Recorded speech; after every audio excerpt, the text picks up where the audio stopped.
어차피 내가 사형이고 무기징역이다. 네. 그럼 난 그렇죠. 실익이 없다라고 네. 생각하는 데다가 그때그때 그 감성의 기복도 굉장히 심할 거고요. 네. 그렇기 때문에 저항하는 것 같아요. 자기 부인을 이제 보호해야 되겠다라는 그런 판단조차도 안 하는 상황 아닌가. 손절각인가?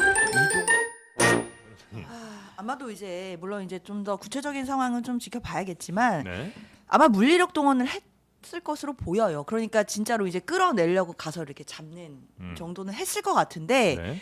그 과정에서 정말 말도 안 되게 완강한 거부를 이제 하게 되면 사실상 이제 이러다 보면은 정말 다칠 수도 있다. 부상 뭐 그거는 이제 집행하는 사람도 다칠 수 있고 네. 그다음에 피의자 윤석열도 다칠 수 있고 뭐 서로 간에 그런 과정들이 있으니까 아마 그런 의견들 우려의 목소리가 나와서 네. 중단을 한 것으로 보이기는 하는데 네. 참 참담하네요. 이런 뉴스를 봐야 된다는 게 너무 참담하고 그리고 저는 이제 그게 있어요. 이제 특검이 계속 그런 얘기 하거든요. 전직 대통령이라는 점을 고려하여 뭐 이렇게 처음에는 뭐 자발적으로 요청을 했고 뭐 이런 식의 얘기들을 계속 하는데 전직 대통령으로서의 내용들을 고려하거나 뭐 예우를 하려면 전직 대통령다운 행동을 할 때 네, 네. 그런 걸 고려할 수 있는 거잖아요. 근데 이제는 우리 국민 누가 봐도 이건 전직 대통령에게 기대하는 행동을 범주를 벗어난 지는 아주 오래된 것 같아요. 에휴. 이제는 전직 대통령이었다 이런 거를 예우할 차원은 아니고 그럼요. 그냥 다른 피해자처럼 똑같이 집행을 해야 되는 건 맞는데 네. 뭐 부상의 우려가 있었다라고 하니까 이 내용은 좀 후속 보도를 좀 기다려 보겠습니다. 어떤 상황이었는지. 그럼 예를 들어서 누군가가 그냥 아이고. 뭐 예를 들어 뭐 조폭, 두목 뭐 이런 사람들이 막 난동 부리고 이러면 못 잡아간다는 건가요? 조사하려고 데리러 갔는데 막 벽에 그냥 뭐 머리 부딪혀. 그러면 못 잡아가는 거예요? 그러니까 우리가 이제 흔히 말해서 뭐 주폭 뭐 아니면 조폭 두목이 이렇게 행동을 할 거다라고 생각을 하는 행동을 전직 대통령이 하고 있으니 이제 국민들이 보기에 대리 수치심을 지금 우리 모두가 느끼는 거죠. 네네네. 왜 내가 부끄러워야 돼? 지금 이런 억울한 마음이 들 정도인데 네. 모르겠습니다. 일단 특검이 최선을 다했는지 뭐 그리고 어떤 상황이었는지 이런 거는 좀 후속되는 보도를 네. 보고 좀 판단해야 될 것 근데 같습니다. 일반적으로는 네. 이게 이제 조폭일 경우에는 네.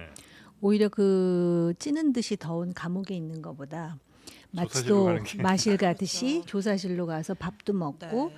그게 더 심리적으로 편안하다라고 생각하는 사람이 많은 데다가 일단 자기가 자해를 할 목적이라든지 도망갈 생각이 없는데 이걸 거부하게 되면 나중에 그냥 기소가 될 수도 있고 또 걸석 재판으로 갈 수도 있고 그렇겠죠. 그러다 보면 자기한테 불리하다는 거를 알기 때문에 합리적으로 볼 때 그렇게 안 하겠죠. 근데 이제 윤석열 전 대통령의 입장에서 보면 의원님이 좋아하시던가 내재적 접근법? 그렇죠. 갑자기 그거 좋아한다 그러면 주사 바로 떠몰려. 아 그래요? 아니 네. 그러니까는 저는 그 내재적 쉽게 해서 접근법이 필요하다고 봐요. 윤석열의 빙의 한번 해본다. 그 그렇다면은 마음으로. 어차피 내가 사형이고 무기징역이다. 그렇죠. 네. 그럼 난 그렇죠. 실익이 없다라고 네. 생각하는 데다가 일단 나를 좀 창피하게 만들려고 하는 거 아니야? 그때 그 감성의 기복도 굉장히 심할 거고요. 네. 그렇기 때문에 저항하는 것 같아요. 네. 그리고 이제 어제 자기 부인이 조사를 받은 거에 대해서 그 소식은 들었으리라 알고 있겠죠. 네, 생각을 네. 하는데 그 부분과 관련해서도 내가 이제 사형당할 수도 있다 생각하면은 과거의 그 애틋한 마음도 사라질 수 있어요. 그 중국의 고대 역사를 보면 아이를 가진 여자가 처형을 당하는 거예요. 근데 그 옛날에는 가마솥에서 끓여 죽였대요. 맞아요. 그래갖고선 그 애를 들고선 이제 가마솥으로 들어갔을 거 아니에요? 처음에는 애를 이렇게 껴안고 어떻게 해서든지 그 아이를 구하려고. 근데 나중에 사형이 집행된 후에 꺼내보니까 아이가 바닥에 있더라. 제가 너무 끔찍한 네, 말을 지금 많이 모두에 했죠. 끔찍합니다. 네, 이제 여기까지.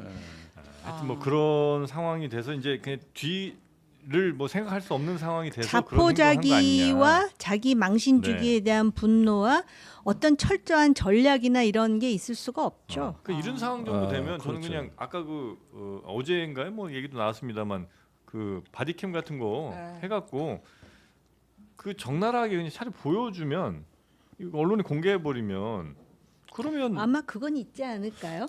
체증은 또 했을 문제가 거예요. 있죠. 체증은. 체증은 네, 체증 처음부터 정도는 준비가 했을 다 겁니다. 됐는데 예. 있습니다. CCTV, 예, 바디캠 있습니다. 다 그러니까 있습니다. 그 문제도 앞으로 쟁점화가 됩니다. 맞아요. 공개를 어느 수준에서 할 그렇죠. 것인가. 네. 근데 저는 이런 작금의 사태가 한국 민주주의에 가지는 함의가 무엇인가를 잠깐 좀 생각을 해봤는데 이런 식의 몰락이 바로 윤석열 시대와의 단절의 당위성을 한껏 끌어올리는 지금 이미지로 작동할 것이다. 지금 이런 어떤 그 사법 책임에 대한 거부 사례는 예를 들면은 칠레 피노체트 대통령, 필리핀의 마르코스 대통령, 그다음에 이제 이라크의 사담 후세인 독재자들로 갑니까? 이런 경우 이제 우리가 쭉 보면은 과거의 독재자들의 공통된 특징이 사법 책임에 대한 어떤 불인정과 사법부에 대한 어떤 그 형식적 무시, 그다음에 면책 특권 주장. 이런 어떤 공통점들을 대부분 갖고 있습니다.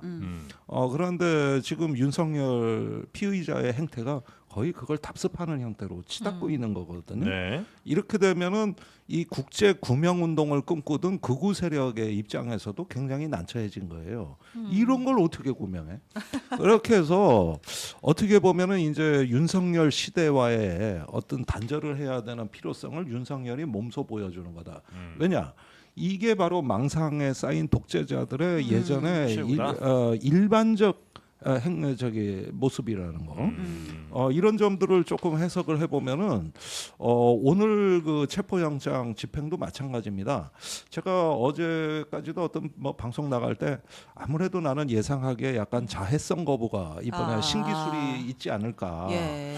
그런데 상상은 되는데 차마 이걸 입 밖으로 못 내겠다. 이런 말씀들을 쭉 드린 적이 있어요. 네네. 그러니까 저번에는 속옷, 이 언더셔츠, 언더웨어에서 이제는 그 조금 더 진화한 기술로 나아가는데 그게 자해성 약간 네네. 이런 것들일 걸 저는 본다. 네. 그런데 어떻게 된 게 이분은 예측이 틀리지가 않습니까, 그래. 그래서 이런 부분이 바로 네. 면책과 사법을 초월하려고 하는 독재자의 의지가 그대로 투영된 것이다. 아니 아까 그렇게 우리 저 변호사님 말씀해주신 것좀 저 굉장히 동의하는데 이게 만약에 전 대통령이 예우를 지금 받아서 혼자 그래도 꽤 넓은 독방에 있는 거 아니, 아니에요. 그럼요. 운동도 따로 하고. 그러니까 그런 네. 정도 예우를 받고 싶으면 적어도 우리나라 사법 체계에 대해서 최소한의 존중, 뭐 적극적인 뭐 동의까지 아니더라도 최소한의 존중이 있어야 될 거 아니에요. 그러니까 우리 국민이 생각하는 전직 대통령 아무리 지금 뭐 내란 혐의, 내란 수계로 재판을 받고 있더라도 네. 한때 전직 대통령이었잖아요. 그 사람에게 바라는 정도의 최소한의 모습이 있잖아요. 그러니까 지금 뭐 독거실도 해주는 건데 그러니까요. 그런 거 만약에 우리 사법 체계를 완전히 무시할 것 같으면 그런 예우가 최소한의 필요 없죠. 예우도 필요 없는 필요 거 없는 아닌가 거죠. 생각이 들기는 합니다만.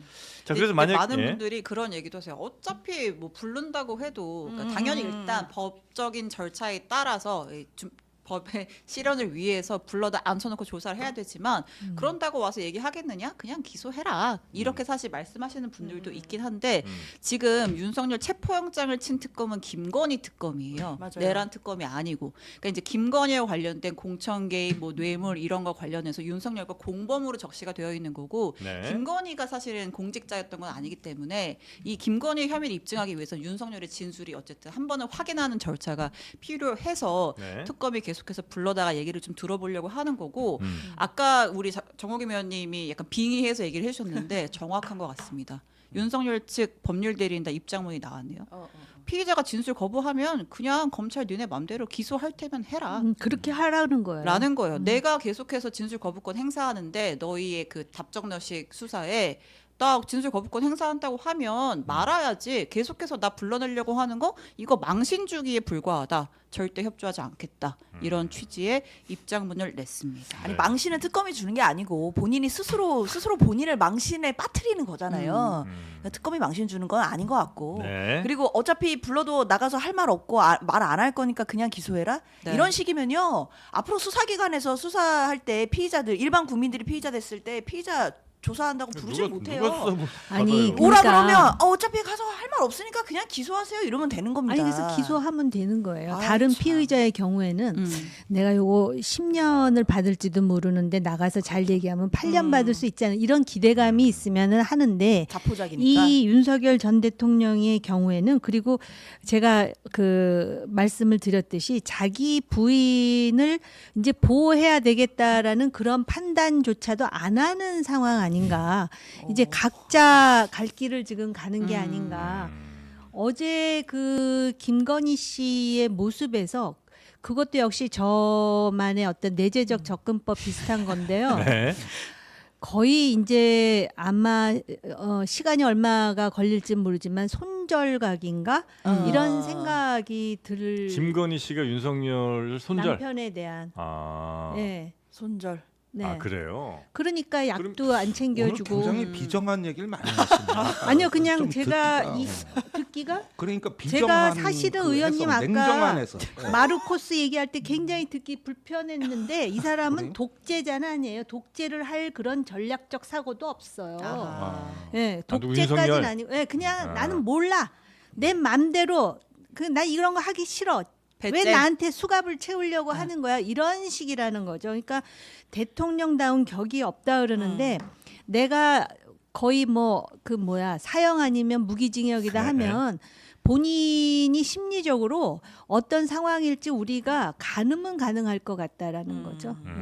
알겠습니다. 자 그럼 뭐 김건희 씨 얘기 한번 좀 가.